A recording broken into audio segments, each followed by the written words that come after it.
British মিউজিয়ামত থকা বৃন্দাবনী বস্ত্ৰখন মই নিজে চাইছিলোঁ গৈ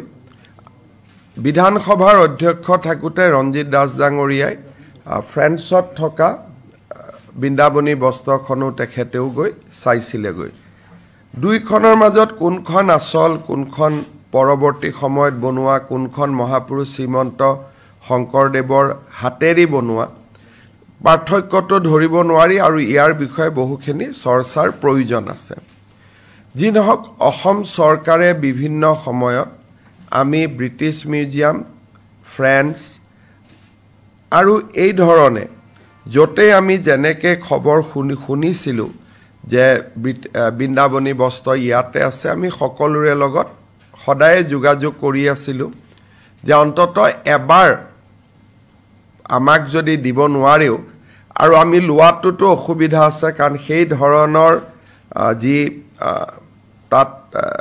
সংৰক্ষণ কৰি যি ধৰণে ৰাখিব লাগে তেনেকুৱা ব্যৱস্থা আমাৰ অসমত নাই যি নহওক আমি খুব চেষ্টা কৰিছিলোঁ যে অন্ততঃ অসমৰ মানুহে চাব পৰাকৈ বৃন্দাবনী বস্ত্ৰখন এবাৰ অসমলৈ লৈ অহা যাওক